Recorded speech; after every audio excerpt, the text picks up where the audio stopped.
ನೀನೇ ನನ್ ಸರ್ವವು, ನೀನೇ ನನ್ ಜೀವವು యేసయ్య. ಎಲ್ಲರೂ ಹೃದಯಾಂತರಾಳದಿಂದ ನೀನೇ ನನ್ ಪ್ರಾಣವು, ನೀನೇ ನನ್ ಸರ್ವವು, ನೀನೇ ನನ್ ಜೀವವು యేసయ్య.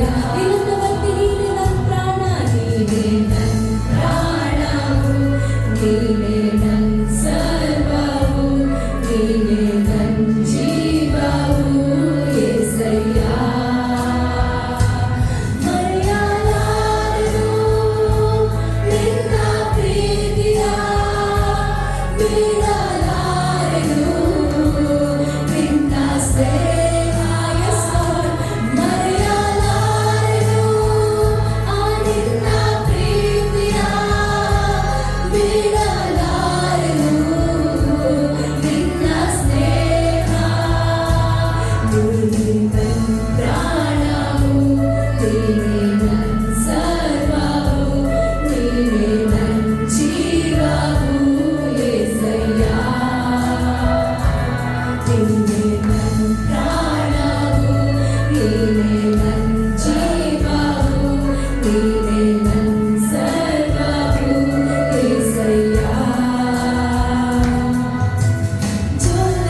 ದೇವರ ವಾಕ್ಯದಲ್ಲಿ ನೋಡ್ತೇವೆ, ಇಸ್ರಾಯೇಲರು ಕೆಂಪು ಸಮುದ್ರವನ್ನ ದಾಟಲಿಕ್ಕೆ ಹೋಗುವಾಗ ಅವರ ಮುಂದೆ ಏನ್ ಬಂತು? ಕೆಂಪು ಸಮುದ್ರ ಬಂತು. ಅವರ ಆಚೆ ಈಚೆ ಏನಿತ್ತು? ಬೆಟ್ಟಗಳಿತ್ತು. ಹಿಂದೆ ಏನಿತ್ತು? ಫರೋಹನ ಸೈನ್ಯ ಇತ್ತು. ಅವರಿಗಿದ್ದ ಒಂದೇ ಒಂದು ಮಾರ್ಗ. ಎಂತ ಮಾರ್ಗ? ಸಾಯುವ ಮಾರ್ಗ ಒಂದೇ ಇದ್ದದ್ದು. ಅದು ದೇವರ ವಾಕ್ಯ ಇರ್ತದೆ, ಎಲ್ಲಿ ಮಾರ್ಗವಿಲ್ಲವೋ ಅಲ್ಲೇ ನಾನು ಮಾರ್ಗವನ್ನ ತೆರೆಯುವ ದೇವರು ಎಂಬುದಾಗಿ. ದೇವರ ವಾಕ್ಯ ಇರ್ತದೆ, ಯಾರು ಬಾಗಿಲನ್ನು ಮುಚ್ಚಲಿಕ್ಕೆ ಸಾಗುವುದಿಲ್ಲ. ದೇವರು ಹೇಳದೆ ಯಾರು ಬಾಗಿಲನ್ನು ಮುಚ್ಚಲಿಕ್ಕೆ ಸಾಗುವುದಿಲ್ಲ, ಯಾರು ಬಾಗಿಲನ್ನು ತೆಗೆಯಲಿಕ್ಕೆ ಸಾಗುವುದಿಲ್ಲ ಎಂಬುದಾಗಿ. ನಮ್ಮ ದೇವರು ಮಾತಿನಲ್ಲಿ ನಂಬಿಕಸ್ಥನಾದ ದೇವರಾಗಿದ್ದಾನೆ. ಆತನಿಗೆ ಅಸಾಧ್ಯವಾದ ಕಾರ್ಯಗಳು ಒಂದು ಇದೆ. ಇವತ್ತು ನಿಮ್ಮ ಜೀವಿತದಲ್ಲಿ ಯಾವುದಾದ್ರೂ ಮುಚ್ಚಿರುವ ಬಾಗಿಲು ಇರುವುದಾದ್ರೆ ಬಾಳ್ ಪೆರಾಜಿಮಾದ ದೇವರು ಆ ತಡೆಗಳನ್ನು ಒಡೆದು ಮಾರ್ಗಗಳನ್ನು ತೆರೆಯುವ ದೇವರಾಗಿದ್ದಾರೆ. ಬಾಳ್ ಪೆರಾಜಿಮ ಅಂದ್ರೆ ತಡೆಗಳನ್ನು ಮುರಿಯುವ ದೇವರು. ಸೊ ನಾವು ಈ ಹಾಡನ್ನು ಹಾಡುವಾಗಲೇ ಎಲ್ಲ ತಡೆಗಳು, ಆ ಬಾಲ್ ಪೆರಾಜಿಮಾದ ದೇವರು ಎಲ್ಲ ತಡೆಗಳನ್ನು ಮುರಿದು ಹಾಕುವ ದೇವರ. ನಾವೆಲ್ಲ ಒಟ್ಟಾಗಿ ಸೇರಿ ನೀ ನನ್ನೊಂದಿಗಿರಲು ನನಗೆ ಯಾವ ಭಯವಿಲ್ಲ ಎಂಬುದಾಗಿ ಹಾಡುತ್ತಾ ಆತ ನಾಮವನ್ನು ಮಹಿಮೆಪಡಿಸೋಣ. Thank you Jesus. ನನ್ನ ತಲೆಯನ್ನು ಎತ್ತುವ ದೇವ, ನನ್ನೊಂದಿಗಿರಲು ಭಯವಿಲ್ಲ ಎಂಬುದಾಗಿ ಹಾಡುತ್ತಾ ಆತ ನಾಮವನ್ನು ಮಹಿಮೆಪಡಿಸೋಣ. ನಾವು ಕರಗಳನ್ನು ತಟ್ಟುತ್ತಾ ಸಂತೋಷದಿಂದ ಆತ ನಾಮವನ್ನು ಹಾಡಿ ಆತ ನಾಮವನ್ನು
ಆತನು ಬಲಿಯಾದನು ಪ್ರಿಯರೇ.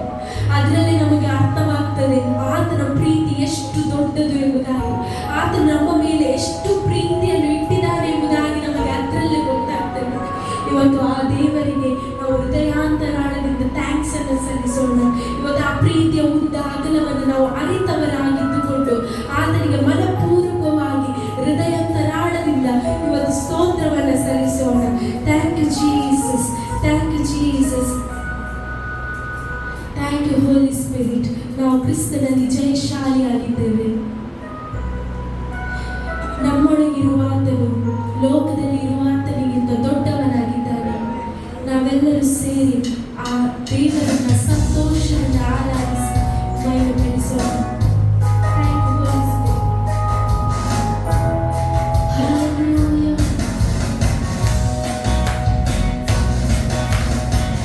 ನಾಡಿ ಸ್ತುತಿಸುವೆ, ನನಗ್ಯಾವ ಭಯವಿಲ್ಲ, ನನ್ನ ನಿರ್ಮಲ ಉನ್ನತ ಆತನ ನಾಮ ಯೇಸು. ನಾಡಿ ಸ್ತುತಿಸುವೆ,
ಸತ್ಯವೇದ ಪುಸ್ತಕದಲ್ಲಿ ಲೂಕನು ಬರೆದ ಸುವಾರ್ತೆ 11ನೇ ಅಧ್ಯಾಯ, ಲೂಕನು ಬರೆದ ಸುವಾರ್ತೆ 7ನೇ ಅಧ್ಯಾಯ, ಅದರಲ್ಲಿ 11ನೇ ವಾಕ್ಯವನ್ನು ಯಾರಾದರೂ ಗಟ್ಟಿಯಾದ ಶಬ್ದದಲ್ಲಿ ಓದಬಹುದು. 11 ಮತ್ತು 12ನೇ ವಾಕ್ಯ. ಸ್ವಲ್ಪ ಕಾಲದ ಮೇಲೆ ಆತನು ನಾಯಿನೆಂಬ ಊರಿಗೆ ಹೋದನು. ಆತನ ಜೊತೆಯಲ್ಲಿ ಆತನ ಶಿಷ್ಯರು ಇನ್ನು ಅನೇಕ ಜನರು ಹೋಗುತ್ತಿದ್ದರು. ಆತನು ಊರ ಬಾಗಿಲ ಹತ್ತಿರಕ್ಕೆ ಬಂದಾಗ ಸತ್ತು ಹೋಗಿದ ಒಬ್ಬನನ್ನು ಹೊರಗೆ ತರುತ್ತಿದ್ದರು ಎಂಬುದಾಗಿ. ಹಲ್ಲೆಲೂಯಾ. ಈ ವಾಕ್ಯ ನಮಗೆಲ್ಲರಿಗೆ ಗೊತ್ತಿದೆ. ಹಲ್ಲೆಲೂಯಾ. ಈ ವಾಕ್ಯವನ್ನು ಆಧಾರವಾಗಿಕೊಂಡು ಸ್ವಲ್ಪ ಸಮಯ ನಾನು ಮಾತನಾಡಲಿಕ್ಕೆ ಇಷ್ಟಪಡುತ್ತೇನೆ. ಹಲ್ಲೆಲೂಯಾ. ಇಲ್ಲೊಂದು ಸ್ಥಳದ ಬಗ್ಗೆ ಬರೆಯಲ್ಪಟ್ಟಿದೆ. ಆ ಸ್ಥಳದ ಹೆಸರೇನು? ನಾಯಿನ ಎಂಬುದಾಗಿ. ಹಲ್ಲೆಲೂಯಾ. ಈ ನಾಯಿನ ಅಂತ ಹೇಳಿದ್ರೆ ಅದರ ಅರ್ಥ ಡಿಲೈಟ್ಫುಲ್ ಅಂತ, ಅಂದ್ರೆ ಆನಂದಕರವಾದದ್ದು, ಲವ್ಲಿ ಅಂದ್ರೆ ಸುಂದರವಾದದ್ದು, ರಮಣೀಯವಾದದ್ದು ಎಂಬುದಾಗಿ ಅದರ ಅರ್ಥ. ಅಂದ್ರೆ ಈ ನಾಯಿನ ಎಂಬ ಸುಂದರವಾದ, ರಮಣೀಯವಾದ, ಮನೋಹರವಾದ ಈ ಸ್ಥಳದಲ್ಲಿ ಏನ್ ಬಂತು? ಒಂದು ಮರಣ ಬಂತು. ನಮ್ಮ ದೇವರು ಮರಣದ ಮೇಲೆ ಜಯವನ್ನು ಪಡೆದುಕೊಂಡವರಾಗಿದ್ದಾರೆ. ಎಷ್ಟು ಜನ ಹೇಳ್ತೀರಿ ನನ್ನ ದೇವರು ಮರಣದ ಮೇಲೆ ಜಯವನ್ನು ಪಡೆದುಕೊಂಡ ದೇವರಾಗಿದ್ದಾರೆ? ಹಲ್ಲೆಲೂಯಾ. ಅದಕ್ಕೆ ಹೇಳುದು ಯೋಹಾನ ಬರೆಸುವ 1ನೇ ಅಧ್ಯಾಯ 4ನೇ ವಾಕ್ಯದಲ್ಲಿ ಆತನಲ್ಲಿ ಜೀವವಿತ್ತು, ಆ ಜೀವ ಲೋಕಕ್ಕೆ ಏನಾಗಿತ್ತು? ಬೆಳಕಾಗಿತ್ತು ಎಂಬುದಾಗಿ. ಹಲ್ಲೆಲೂಯಾ. ಇವತ್ತು ನಾನು ಹೇಳ್ತೇನೆ, ಸತ್ತ ವಿಷಯಕ್ಕೆ ದೇವರು ಜೀವ ಕೊಡುವ ದೇವರಾಗಿದ್ದಾರೆ. ಎಷ್ಟು ಜನ ನಂಬ್ತೀರಿ? ಹಲ್ಲೆಲೂಯಾ. ನಾನು ಬಲವಾಗಿ ನಂಬ್ತೇನೆ, ನಿನ್ನ ಸತ್ತಾದ ವಿಷಯಕ್ಕೆ ಇವತ್ತು ದೇವರು ಜೀವ ಕೊಡುತ್ತಾನೆ ಎಂಬುದಾಗಿ ನಾನು ಯೇಸುವಿನ ನಾಮದಲ್ಲಿ ನಿಮಗೆ ನಾನು ಹೇಳಲಿಕ್ಕೆ ಇಷ್ಟಪಡ್ತಾ ಇದ್ದೇನೆ. ಸತ್ತ ವಿಷಯಕ್ಕೆ, ನಿಮ್ಮ ಕೈ ಜಾರದ ವಿಷಯದಲ್ಲಿ ಯಾವುದಿಲ್ಲ ಎಂಬ ಸಂಗತಿಯ ಮೇಲೆ ದೇವರ ಅದ್ಭುತ ಈ ದಿನ ದೇವರು ಮಾಡಲಿಕ್ಕೆ ಹೋಗ್ತಾ ಇದ್ದಾನೆ. ಹಲ್ಲೆಲೂಯಾ. ಒಂದು ಮರಣದ ಮನೆಯನ್ನು ದೇವರು ಸಂತೋಷದ ಮನೆಯಾಗಿ ಮಾರ್ಪಡಿಸ್ತಾನೆ. ಎಷ್ಟು ಜನ ನಂಬ್ತೀರಿ? ಹಲ್ಲೆಲೂಯಾ. ನಾನು ಭಯಪಡುವುದಿಲ್ಲ, ನಾನು ಭಯಪಡುವುದಿಲ್ಲ. ಅದಕ್ಕೆ ಯೇಸು ಸ್ವಾಮಿ ಹೇಳಿ, ನಾನೇ ಪುನರುತ್ಥಾನವೂ ಜೀವವೂ ಆಗಿದ್ದೇನೆ, ನನ್ನನ್ನು ನಂಬುವವನು ಸತ್ತರೂ ಸಹ ಬದುಕುತ್ತಾನೆ. ಹಲ್ಲೆಲೂಯಾ. ಬದುಕುತ್ತಾ ನಂಬುವವರು ಎಂದಿಗೂ ಸಾಯುವುದೇ ಇಲ್ಲ. ನೋಡಿ, ಒಂದು ಮರಣದ ಒಂದು ಮನೆಯನ್ನು ದೇವರು ಪುನರುತ್ಥಾನದ ಮನೆಯಾಗಿ ದೇವರು ಮಾರ್ಪಡಿಸ್ತಾನೆ. ಎಷ್ಟು ಜನ ನಂಬ್ತೀರಿ? ಇವತ್ತು ನಾನು ನಂಬುತ್ತೇನೆ, ದೇವರು ಇವತ್ತು ನಿನ್ನ ಜೊತೆ ಮಾತನಾಡ್ತಿದ್ದಾನೆ. ನಿನ್ನ ಪರಿಸ್ಥಿತಿ ನಿನಗೆ ನಿಯಂತ್ರಣ ಮಾಡದೇ ಇರಬಹುದು, ಒಬ್ಬ ನಿಯಂತ್ರಿಸುವ ಒಬ್ಬ ದೇವರಿದ್ದಾನೆ. ನಿಯಂತ್ರಿಸುವ ಒಬ್ಬ ದೇವರಿದ್ದಾನೆ. ಎಷ್ಟು ಜನ ನಂಬ್ತೀರಿ? ಹಲ್ಲೆಲೂಯಾ. ಕೆಲವೊಂದು ಸಂಗತಿಗಳು ನನಗೆ ಕಂಟ್ರೋಲ್ ಮಾಡ್ಲಿಕ್ಕೆ ಆಗುದಿಲ್ಲ, ದೇವರು ಕಂಟ್ರೋಲ್ ಮಾಡ್ತಾನೆ. ಹಲ್ಲೆಲೂಯಾ. Praise the Lord. ಇವತ್ತು ನೋಡಿ, ಅದಕ್ಕೆ ಸಾಕ್ಷಿಗಳನ್ನು ಕೇಳಿದ್ದೇವೆ ನಾವು ಬೈಕಲ್ಲಿ ಹೋಗುವಾಗ. ಹಲ್ಲೆಲೂಯಾ. ನಿಮ್ಮನ್ನು ನಿಯಂತ್ರಿಸಲಿಕ್ಕೆ ನಿಮಗೆ ಆಗುವುದಿಲ್ಲ, ಆದ್ರೆ ಒಂದು ಕಾರ ಉಂಟು ನಮಗೋಸ್ಕರ, ನಮ್ಮನ್ನು ನಿಯಂತ್ರಿಸುವ ಕಾರ, ನಮ್ಮನ್ನು ಆಪತ್ತಿನಿಂದ ಕೆಡುಕನಿಂದ ತಪ್ಪಿಸುವ ಕಾರ ಉಂಟು ನಮ್ಮದು. ಹಲ್ಲೆಲೂಯಾ. ಇವತ್ತು ನಾನು ಹೇಳ್ತೇನೆ, ನಿಮ್ಮ ದುಃಖ ಹೋಗಿ ನಿಮಗೆ ಆನಂದವಾಗುತ್ತದೆ. ಎಷ್ಟು ಜನ ಹೇಳ್ತೀರಿ? ಹಲ್ಲೆಲೂಯಾ. ದುಃಖಿಸುವ ಮನೆಯನ್ನು ದೇವರು ಬದಲು ಮಾಡಿದ ಸಂತೋಷದ ಮನೆಯಾಗಿ ದೇವರು ಮಾರ್ಪಡಿಸುತ್ತಾನೆ. ಹಲ್ಲೆಲೂಯಾ. ಆ ನಾಯಿನ ಎಂಬ ಸ್ಥಳ ಅದು ಸುಂದರವಾದ ಸ್ಥಳ, ರಮಣೀಯವಾದ ಸ್ಥಳ, ಮನೋಹರವಾದ ಸ್ಥಳ. ಆ ಸ್ಥಳದಲ್ಲಿ ಏನು ಬಂತು? ಮರಣ ಬಂತು. ಹಲ್ಲೆಲೂಯಾ. ಆದಿಯಲ್ಲಿ ನಾವು ನೋಡ್ತೇವೆ, ಸುಂದರವಾದ ರಮಣೀಯವಾದ ಸ್ಥಳ ಅಂತ ಹೇಳಿದ್ರೆ ಯಾವುದದು? ಏದೇನಾಗಿತ್ತು. ಅಲ್ಲಿ ಏದೇನ್ ತೋಟದಲ್ಲಿ ದೇವರು ಯಾರನ್ನಿಟ್ರು? ಆದಮ ಮತ್ತು ಹವ್ವನನ್ನಿಟ್ರು. ಹಲ್ಲೆಲೂಯಾ. ಆ ಏದೇನು ಎಂಬ ತೋಟ ಅದು ಸುಂದರವಾದ ರಮಣೀಯವಾದ ಸ್ಥಳವಾಗಿತ್ತು. ಆದ್ರೆ ಅಲ್ಲಿ ಪಾಪ ಮಾಡುವಾಗ ಏನು ಬಂತು? ಮರಣ ಬಂತು. ಹಲ್ಲೆಲೂಯಾ. ಅಂದ್ರೆ ಒಂದು ಸಂಬಂಧ ಏನಾಯ್ತು? ಅದು ಕಷ್ಟ ಆಯಿತು, ಸಂಬಂಧ ಮುರಿದು ಹೋಯಿತು. ಹಲ್ಲೆಲೂಯಾ. ನಾನು ಹೇಳಲಿಕ್ಕೆ ಇಷ್ಟಪಡ್ತೇನೆ, ಸಂಬಂಧ ಮುರಿದು ಹೋದಾಗ ಜೋಡಣೆ ಮಾಡುವ ಒಬ್ಬ ಯೇಸು ನಮ್ಮ ಜೀವಿತದಲ್ಲಿ ಇದ್ದಾನೆ. ಹಲ್ಲೆಲೂಯಾ. ನಾನು ಬಲವಾಗಿ ನಂಬ್ತೇನೆ, ನೀವು ಆರಾಧಿಸುವ ದೇವರು ಸತ್ತ ದೇವರಲ್ಲ, ಸತ್ತೊಳಗಿಂದ ಎದ್ದು ಬಂದ ದೇವರು ನಿಮ್ಮ ಸತ್ತ ವಿಷಯಕ್ಕೆ ಜೀವ ಕೊಡುವ ದೇವರವರಾಗಿದ್ದಾನೆ. ಹಲ್ಲೆಲೂಯಾ. Praise the Lord. ಒಬ್ಬ ಪಾಪ ಮಾಡಿದ್ರಿಂದ ಮರಣ ಅಲ್ಲಿ ಬಂತು. ಹಲ್ಲೆಲೂಯಾ. ಯೇಸು ಸ್ವಾಮಿ ಬಂದದ್ದು ಯಾಕೆ? ಆ ಮರಣದಿಂದ ಬಿಡುಗಡೆ ಮಾಡಲಿಕ್ಕೆ. ಇವತ್ತು ಎಷ್ಟು ಜನ ಹೇಳ್ತೀರಿ? ನಾನು ನಂಬ್ತೇನೆ, ಇವತ್ತು ನಿನ್ನ ಪರಿಸ್ಥಿತಿಗಳನ್ನು ದೇವರು ಬದಲಾಯಿಸ್ತಾನೆ. ಹಲ್ಲೆಲೂಯಾ. ಈ ಒಂದು ಸ್ಥಳದಲ್ಲಿ, ಆ ನಾಯಿನ ಎಂಬ ಸ್ಥಳದಲ್ಲಿ ಅವರು ವಾಸ ಮಾಡ್ತಿದ್ರು. ನಾಯಿನ ಕೆಫರ್ನೌಮಿನಿಂದ 25 ಮೈಲ್ ದೂರದಲ್ಲಿತ್ತು. ಎಲ್ಲಿಂದ ಬಂದದ್ದು ಯೇಸು ಸ್ವಾಮಿ? ಕೆಫರ್ನೌಮಿನಿಂದ ಬಂದದ್ದು. ಕೆಫರ್ನೌಮಿನಲ್ಲಿ ಒಂದು ಅದ್ಭುತ ನಡೆಯಿತು. ಏನು ಗೊತ್ತಿಲ್ಲ, ಅಲ್ಲಿ ಶತಾಧಿಪತಿಯ ಆಳಿಗೆ ಏನಿರಲಿಲ್ಲ, ಸೌಖ್ಯವಿರಲಿಲ್ಲ. ಯೇಸುವಿನ ಮೇಲೆ ನಂಬಿಕೆ ಇಟ್ಟು. ಇವತ್ತು ಎಷ್ಟು ಜನ ಯೇಸುವಿನ ಮೇಲೆ ನಂಬಿಕೆ ಇಟ್ಟು? ನಾನು ಹೇಳ್ತೇನೆ, ನಿನ್ನ ಜೀವಿತದಲ್ಲಿ ಅದ್ಭುತ ದೇವರು ಮಾಡ್ತಾರೆ. ನಿನ್ನ ಜೀವಿತದಲ್ಲಿ ಅಸಾಧ್ಯವಾದ ಕಾರ್ಯ ದೇವರು ಸಾಧ್ಯ ಮಾಡ್ತಾನೆ. ಅಲ್ಲಿ ನಾವು ನೋಡ್ತೇವೆ, ಆ ಒಂದು ಶತಾಧಿಪತಿ ಅನ್ಯನಾಗಿದ್ದ. ಅವರು ಡೈರೆಕ್ಟ್ ಆಗಿ ಯೇಸು ಸ್ವಾಮಿ ಹತ್ರ ಬಳಿಗೆ ಹೋಗ್ಲಿಲ್ಲ.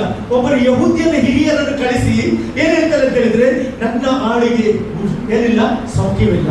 ಅವರು ಯೇಸು ಸ್ವಾಮಿ ಹತ್ರ ಬರ್ಲಿಕ್ಕೆ ಹೇಳ್ತಾರೆ. ಆ ಶತಾಧಿಪತಿ ಒಳ್ಳೆಯವನು, ಎಲ್ಲರಿಗೂ ಉಪಕಾರ ಮಾಡುವ, ಸಭಾಮಂದಿರ ಕಟ್ಟಿಸಿದವನು ಅವನು ಎಂಬುದಾಗಿ ಹೇಳುವಾಗ ಯೇಸು ಸ್ವಾಮಿ ನಾನು ಬರ್ತೇನೆ ಅಂತ ಹೇಳುವಾಗ, ಯೇಸು ಬರುವಾಗ ದೂರದಲ್ಲಿ ಅವನನ್ನು ಕಂಡು ಇನ್ನೊಬ್ಬ ಆಳನ್ನು ಕಳಿಸಿ ಹೇಳ್ತಾ ಇದ್ದಾನೆ, ನೀನು ನನ್ನ ಮನೆಗೆ ಬರುವಷ್ಟು ಯೋಗ್ಯತೆ ನನ್ನಲ್ಲಿ ಇಲ್ಲ, ಹಾಗಾಗಿ ನಾನು ಇನ್ನೊಬ್ಬರನ್ನು ಕಳಿಸ್ತೇನೆ, ಒಂದು ಮಾತು ಹೇಳಿದ್ರೆ ಸಾಕು ನನ್ನ ಆಳಿಗೆ ಸೌಖ್ಯವಾಗ್ತದೆ ಅಂತ ಹೇಳುವಾಗ ಯೇಸು ಅಲ್ಲಿ ಹೇಳ್ತಾನೆ, ಇಂಥ ನಂಬಿಕೆಯನ್ನು ಇಸ್ರೇಲ್ ಜನರಲ್ಲಿ ನಾನು ಕಾಣಲಿಲ್ಲ.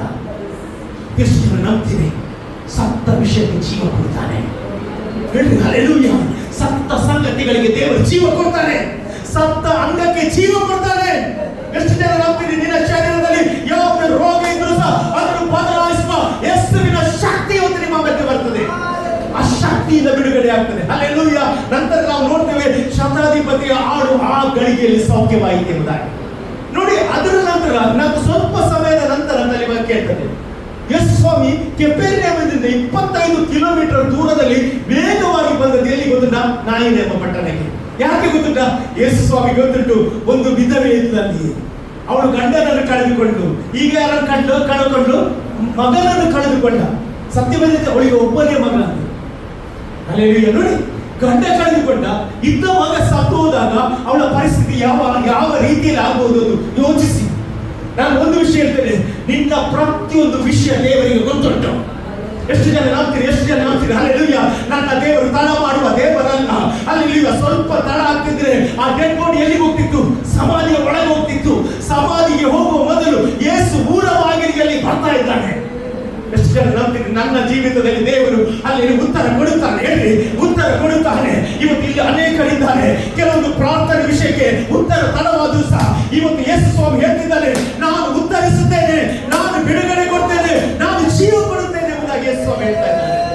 ಅಲ್ಲಿ ಸತ್ತ ವಿಷಯಕ್ಕೆ ದೇವರು ಜೀವ ಕೊಡ್ತಾ ಇದ್ದಾನೆ. ಅಲ್ಲಿ ಯಾಯಿರನ ಒಬ್ಬಳೆ ಮಗಳು, ಹೌದಾ ಬ್ರೇಸರು, ಒಬ್ಬ ತಂದೆ ಒಬ್ಬ ಮಗ ಮೂಕದೇವದಿಂದ ಒದ್ದಾಡುವಾಗ ಅವನು ಓಡಿ ಬರ್ತಾನೆ, ಅವನಿಗೆ ಒಬ್ಬನೇ ಮಗ. ಹಲ್ಲೆಲೂಯಾ. ಅಬ್ರಹಾಮನಿಗೆ ಇಸಾಕ ಒಬ್ಬನೇ ಮಗ ಗೊತ್ತಿದ್ರು ಸಹ ಅವನು ಬಲಿ ಕೊಡ್ಲಿಕ್ಕೆ ಏನ್ ಮಾಡಿದ? ಸಿದ್ಧನಾದ. ಯಾಕೆ ಗೊತ್ತುಂಟಾ? ಅವನಿಗೆ ಗೊತ್ತುಂಟು, ನನ್ನ ಮಗ ಸತ್ತರು ಸಹ ತಿರುಗಿ ಬದುಕಿಸ್ಲಿಕ್ಕೆ ನನ್ನ ದೇವರು ಶಕ್ತನೇ ಎಂಬುದಾಗಿ. ಇವತ್ತು ಎಷ್ಟು ಜನ ನಂಬ್ತೀನಿ, ನಿನ್ನ ಸತ್ತ ವಿಷಯಕ್ಕೆ ದೇವರು ಜೀವ ಕೊಡ್ಲಿಕ್ಕೆ ಹೋಗ್ತಾ ಇದ್ದಾನೆ. ನಂಬ್ರಿ ನಂಬ್ರಿ ನಂಬ್ರಿ. ಯಾಕೆ ದೇವರು ಇವತ್ತು ಅದ್ಭುತ ಮಾಡ್ತಾರೆ ಅಂತ ಹೇಳಿದ್ರೆ, ನಾವು ನಂಬುವವರಾಗಿದ್ದೇವೆ. ನಮಗೆ ಹೆಸರು ಬಿಲಿವರ್ ಅಂತ ಹೇಳಿ ನಂಬುವವರು. ಹೇಳಿ, ನನ್ನ ಪರಿಸ್ಥಿತಿಗಳು ಬದಲಾಗ್ತದೆ, ನನ್ನ ಸ್ಥಿತಿಗತಿಗಳು ದೇವರು ಬದಲಾಯಿಸ್ತಾನೆ. ಆಮೇಲೆ ಹಲ್ಲೆಲೂಯಾ. ನೋಡಿ, ಆ ಒಂದು ಸ್ಥಳಕ್ಕೆ ಊರ ಬಾಗಿಲಿಗೆ ಬೇಗ ಬರ್ತಾ ಇದ್ದಾನೆ. ಬಂದು ಆ ಒಂದು ಸಹೋದರಿಯನ್ನು ನೋಡ್ತಾ ಇದ್ದಾನೆ. ಸಹೋದರಿ ಎಷ್ಟು ಆಗ್ತಾಳ ಗೊತ್ತಿಲ್ಲ, ಅವಳ ಮನಸ್ಸಿನಲ್ಲಿ ಯಾವ ಭಾವನೆ ಬಂತಂತ ಗೊತ್ತಿಲ್ಲ. ಇವತ್ತು ಕೀರ್ತನೆ ಹೇಳಿದ ಪ್ರಕಾರ ನಿರ್ಮಲ ಚಿತ್ತರಿಗೆ ದೇವರು ದಯಾಪರನೇ. ಹೌದು, ಹಲ್ಲೆಲೂಯಾ. ನನ್ನ ದೇವರು ದಯಾಪರನಾದ ದೇವರು, ನನ್ನ ದೇವರು ಕರುಣೆಯುಳ್ಳ ದೇವರಾಗಿದ್ದಾನೆ. ಹಲ್ಲೆಲೂಯಾ. ಅವಳ ಮೇಲೆ ಕನಿಕರ ಪಟ್ಟಂತ ಬೈಬಲ್ ಇರ್ತದೆ. ಇವತ್ತು ನಿಮ್ಮನ್ನು ನೋಡಿ, ಯಾರು ಕನಿಕರ ಪಡೆದಿದ್ರು ಸಹ ಯೇಸು ಕನಿಕರ ಪಡುತ್ತಾನೆ. ಎಷ್ಟು ಜನ ನಂಬ್ತೀರಿ? ಅಲ್ಲಿ ನೀನು ಎನಿಸಬಹುದು, ಎಲ್ಲದಕ್ಕೆ ನಾನೇ ಹೋಗ್ಬೇಕು, ನಾನೇ ಎಲ್ಲ ಕಡೆ ಇರಬೇಕು, ದೇವರ ಕನಿಕರ ನಿನ್ನ ಹುಡುಕಿಕೊಂಡು ಬರ್ತದೆ. ಅಲ್ಲೇ ಯಾಕಂತ ಹೇಳಿದ್ರೆ ನಿನ್ನ ಮೇಲೆ ಒಂದು ಉದ್ದೇಶ ಉಂಟು ದೇವರಿಗೆ. ಆಮೇಲೆ ಹಲ್ಲೆಲೂಯಾ. ನಂತರ ಆಸರಿಗೆ ಹೇಳ್ತಾರೆ ಏನಂತ ಹೇಳಿದ್ರೆ, ಅಳಬೇಡ. ಏನ್ ಹೇಳ್ತಾರೆ? ಅಳಬೇಡ. ಯೇಸು ಅಳಬೇಡ ಹೇಳಿದ್ರೆ ಖಂಡಿತ ನೀನು ಅಳುವುದೇ ಇಲ್ಲ. ಹೇಳಿ, ನಾನಿನ್ನು ಅಳುವುದೇ ಇಲ್ಲ. ಹೇಳಿ, ನಾನಿನ್ನು ಅಳುವುದೇ ಇಲ್ಲ. ಯಾಕಂದ್ರೆ ಯೇಸು ನನ್ನ ಬಗ್ಗೆ ಹೇಳಿದ್ದಾನೆ, ನಾನು ಅಳುವುದಿಲ್ಲ ಎಂದು. ಇವತ್ತು ಇಲ್ಲಿ ಅನೇಕರು ಅಳ್ತಾ ಇದ್ರ, ದೇವರ ಆತ್ಮ ಹೇಳ್ತಾರೆ, ಇನ್ನು ನೀನು ಅಳುವುದಿಲ್ಲ, ನಿನ್ನ ದುಃಖ ಹೋಗಿ ನಿನಗೆ ಆನಂದವಾಗುತ್ತದೆ. ಎಷ್ಟು ಜನ ನಂಬ್ತೀರಿ? ನಾನು ನಂಬ್ತೇನೆ. ಅಲ್ಲಿ ದೇವರು ಇವತ್ತು ನಿಮ್ಮೊಂದಿಗೆ ಮಾತನಾಡ್ತಿದ್ದಾನೆ. ಹಲ್ಲೆಲೂಯಾ. ಬೈಬಲ್ ಹೇಳ್ತದೆ, ಯೇಸು ಬಂದು ಶವದ ಚಟ್ಟವನ್ನು ಮುಟ್ಟಿದಂತೆ. ಹಲ್ಲೆಲೂಯಾ. ನಾವು ನೋಡ್ತೀವಿ, ಯಹೂದ್ಯರ ಧ್ವನಿ ಅಂತ ಹೇಳಿದ್ರೆ ಸತ್ತ ಹೆಣವನ್ನು ಇಡಬಾರ್ದಂತೆ, ಕೊಂಡೋಗ್ಬೇಕಂತೆ, ಮುಟ್ಟಬಾರ್ದಂತೆ, ಮುಟ್ಟಿದ್ರೆ ಅಶುದ್ಧ ಅಂತೆ. ಆದ್ರೆ ಯೇಸು ಸ್ವಾಮಿ ಏನ್ ಮಾಡಿದ? ಆ ಚಟ್ಟವನ್ನು ಮುಟ್ಟಿಬಿಟ್ಟ. ಎಷ್ಟು ಜನ ಹೇಳ್ತೇವೆ, ನಾನು ಸಂಪ್ರದಾಯದ ಹಿಂದೆ ಇಲ್ಲ, ನಾನು ದೇವರ ಹಿಂದೆ ಇದ್ದೇನೆ. ಹಲ್ಲೆಲೂಯಾ. ದೇವರು ಏನು ಹೇಳ್ತಾರೆ ಅದನ್ನೇ ನಾನು ಮಾಡುವವನಾಗಿದ್ದೇನೆ. ದೇವರು ಚಟ್ಟವನ್ನು ಮುಟ್ಟಿದ ಕೂಡಲೇ ಆ ಹುಡುಗನಿಗೆ ಒಂದು ಮಾತು ಹೇಳ್ತಾರೆ. ಏನ್ ಗೊತ್ತಿಲ್ಲ? ಯವನಸ್ಥರೇ ಒಂದು ಮಾತು. ಅಲ್ಲಿ ಬೈಬಲ್ ಹೇಳ್ತದೆ ಏನಾಗ್ತದೆ? ಆ ಕ್ಷಣದಲ್ಲಿ ಅವರು ಏನು ಮಾಡಿದಂತೆ ಎಂತಂತೆ. ಎಷ್ಟು ಜನ ನಂಬ್ತೀವಿ? ಕೆಲವೊಂದು ಆಗದ ಕಾರ್ಯ ದೇವರಿಗೆ ಮಾಡ್ತಾನೆ, ಕೆಲವೊಂದು ಇದುವರೆಗೆ ನಡೆಯದ ಕಾರ್ಯಕ್ಕೆ ದೇವರು ಅದಕ್ಕೊಂದು ಮೂಗು ಕೊಡ್ಲಿಕ್ಕೆ ಹೋಗ್ತಾ ಇದ್ದಾನೆ. ಹಲ್ಲೆಲೂಯಾ. ನನ್ನ ದೇವರು ಅದ್ಭುತಗಳನ್ನು ಮಾಡುವ ದೇವರಾಗಿದ್ದಾನೆ. ಇವತ್ತು ನೀನು ನಂಬಬೇಕಷ್ಟೇ, ಹಲ್ಲೆಲೂಯಾ. ನೋಡಿ, ಅವಳು ಕಣ್ಣೀರಿಡುತ್ತಾ ಇದ್ಲು, ಅವಳು ವೇದನೆಯಲ್ಲಿದ್ಲು. ನೋಡಿ, ಎರಡು ಗುಂಪಲ್ಲಿ ಬರ್ತಾ ಉಂಟು. ಒಂದು ಮರಣದ ಪ್ರೊಸೆಷನ್ ಆಗಿ ಬರ್ತಾ ಉಂಟು, ಇನ್ನೊಂದು ಯೇಸುವಿನ ಹಿಂದೆ ಬರುವ ಒಂದು ಪ್ರೊಸೆಷನ್. ಒಂದು ಕಡೆಯಲ್ಲಿ ಕತ್ತಲೆ, ಒಂದು ಕಡೆಯಲ್ಲಿ ಬೆಳಕು, ಒಂದು ಕಡೆಯಲ್ಲಿ ಮರಣ, ಒಂದು ಕಡೆಯಲ್ಲಿ ಜೀವ. Hallelujah, praise the Lord. ನಾನು ನಂಬ್ತೇನೆ, ಜೀವ ಬಂದಾಗ ನಿನ್ನ ಮರಣ ಓಡ್ತದೆ, ಜೀವ ಬರುವಾಗ ನಿನ್ನ ಕಣ್ಣೀರು ನೀಗಿ ಹೋಗುತ್ತದೆ. ಯಾಕಂದ್ರೆ ನನ್ನ ದೇವರು ಜೀವವಾಗಿದ್ದಾನೆ. ಹಲ್ಲೆಲೂಯಾ. ಯಾಕಂದ್ರೆ ನನ್ನ ದೇವರು ಸತ್ಯ ದೇವರು, ಇವತ್ತು ಸಹ ಬದುಕುವವನಾಗಿದ್ದಾನೆ. ಹಲ್ಲೆಲೂಯಾ. ಯೇಸು ಸ್ವಾಮಿ ಆ ಒಂದು ಯವನಸ್ಥರನ್ನು ಎಬ್ಬಿಸಿ ತಾಯಿಯ ಕೈಗೆ ಕೊಟ್ಟ ಅಂತ ಬೈಬಲ್ ಹೇಳ್ತಾರೆ. ಹಲ್ಲೆಲೂಯಾ. ಕಳೆದುಕೊಂಡದನ್ನು ತಿರುಗಿ ಕೊಡುವ ದೇವರಾಗಿದ್ದಾನೆ. ಇವತ್ತು ನೀವು ಆರೋಗ್ಯ ಕಳೆದುಕೊಂಡಿದ್ದೀರ, ದೇವರು ತಿರುಗಿ ಕೊಡ್ತಾನೆ. ಯೇಸುವಿನ ನಾಮದಲ್ಲಿ ಪ್ರವಾದನೆ ಮಾಡ್ತಾನೆ. ಅಲ್ಲಿ ನಿಮ್ಮ ಮಕ್ಕಳು ಕಳೆದುಕೊಂಡಿದ್ದೀರಾ, ದೇವರು ಮಕ್ಕಳು ಕೊಡುತ್ತಾನೆ. ಓ, ಕೆಲಸ ಕಳೆದುಕೊಂಡಿದ್ದೀರಾ, ಕೆಲಸ ತಿರುಗಿ ಕೊಡ್ತಾನೆ. ಬಿಸ್ನೆಸ್ ಫೈನಲ್ ಆಗಿದೆ, ಇವತ್ತಿನಿಂದ ಸ್ಟಾರ್ಟ್ ಆಗ್ತದೆ ದೇವರನ್ನು ಅದ್ಭುತ. ಯಾಕಂದ್ರೆ ದೇವರು ಅದನ್ನು ಮಾಡ್ಲಿಕ್ಕೆ ಹೋಗ್ತಾ ಇದ್ದಾರೆ. ಎಷ್ಟು ಜನ ನಂಬ್ತೀರಿ? ದೇವರು ಅದನ್ನು ಮಾಡ್ಲಿಕ್ಕೆ ಹೋಗ್ತಾ ಇದ್ದಾನೆ. ಹಲ್ಲೆಲೂಯಾ. ಯೇಸು ಆ ಸ್ಥಳಕ್ಕೆ ಬರ್ತಾ ಇದ್ದಾನೆ. ಯೇಸುವಲ್ಲಿ ಜೀವ ಇತ್ತು. ನೀವು ನೋಡಿ, ಎಚ್ಕೆಲರ ಪ್ರವಾದನ ಗ್ರಂಥ 47:9 ವಾಕ್ಯ ಓದಿ ನೋಡ್ರಿ. ಎಚ್ಕೆಲರ ಪ್ರವಾದನ ಗ್ರಂಥ 47:9 ವಾಕ್ಯ. ಎಚ್ಕೆಲ 47:9. ಈ ತೊರೆಯು ಎಲ್ಲೆಲ್ಲಿ ಹರಿಯುತ್ತದೆಯೋ ಅಲ್ಲಿ ಎಲ್ಲ ಗುಂಪು ಗುಂಪಾಗಿ ಚಲಿಸುವ ಸಕಲ ವಿಧವಾದ ಜಲಜಂತುಗಳು ಬದುಕಿ ಬಾಳುವವು. ಮೀನುಗಳು ಬಾಗಿರುವವು. ಈ ನೀರು ಆ ನೀರು ಸಿಹಿಯಾಗುವುದು. ಈ ತೊರೆಯು ಎಲ್ಲೆಲ್ಲಿ ಹರಿದರು, ಆಮೆನ್, ಹಲ್ಲೆಲೂಯಾ, ಅಲ್ಲೆಲ್ಲ ಜೀವ ಬರ್ತದಂತೆ. ಎಷ್ಟು ಜನ ಹೇಳ್ತೀರಿ ಹಲ್ಲೆಲೂಯಾ? ಈ ತೊರೆ ಎಲ್ಲೆಲ್ಲಿ ಹರಿತದೆ ಅಲ್ಲಿ ಜೀವ ಬರ್ತಾ ಉಂಟಂತೆ.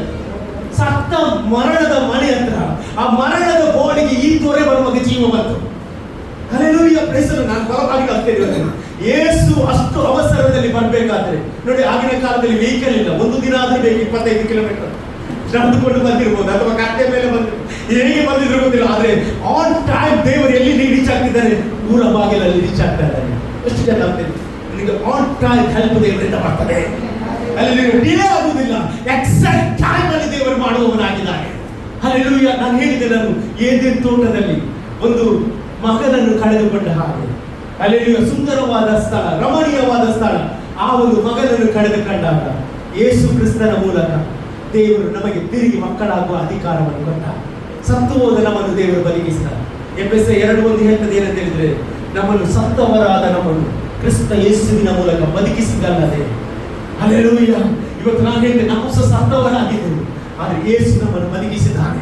ಎಷ್ಟು ಜನ ಹೇಳ್ತೀವಿ, ಯೇಸು ನನ್ನನ್ನು ಬದುಕಿಸಿದ್ದಾನೆ, ಯೇಸು ನನ್ನನ್ನು ಬದುಕಿಸಿದ್ದಾನೆ.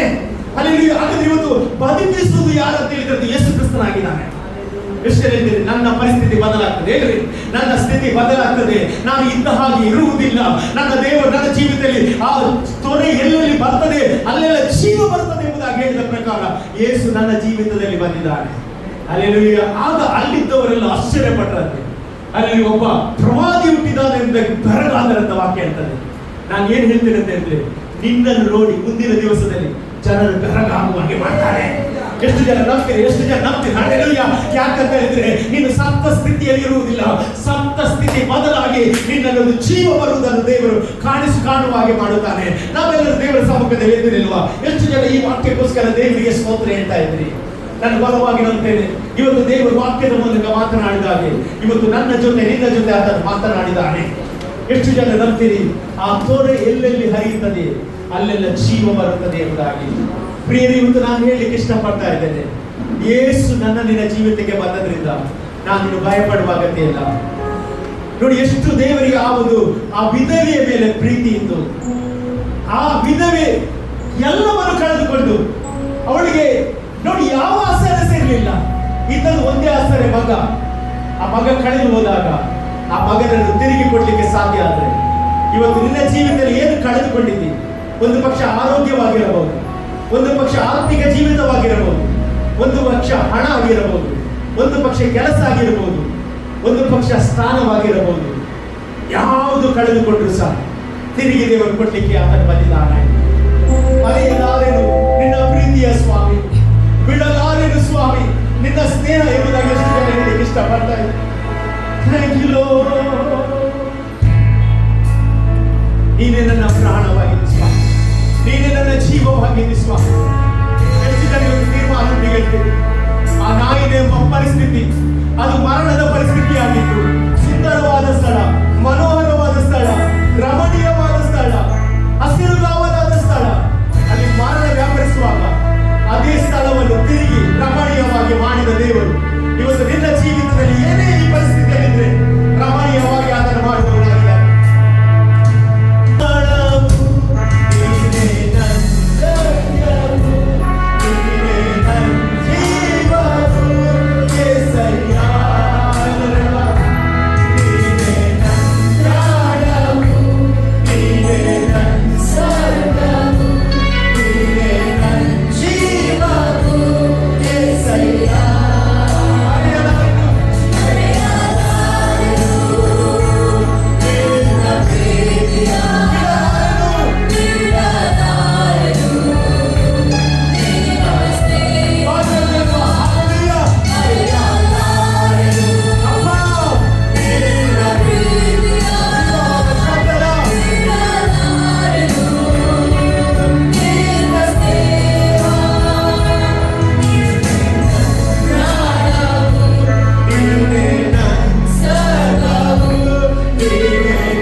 ಅವರ ಎಲ್ಲ ರೋಗಗಳು ಬಿಟ್ಟು ಹೋಗಲಿ, ಅವರ ಪೇನ್ಗಳು ಬಿಟ್ಟು ಹೋಗಲಿ ಯೇಸುವಿನ ನಾಮದಲ್ಲಿ ನಾವು ಡಿಕ್ಲೇರ್ ಮಾಡ್ತೇವೆ. ಇವತ್ತು ಅವರು ಮನೆಗೆ ಹೋಗುವಾಗ ದೊಡ್ಡ ಅದ್ಭುತ ಅವರು ಕೇಳಲಿಕ್ಕಾಗ್ತಾರೆ.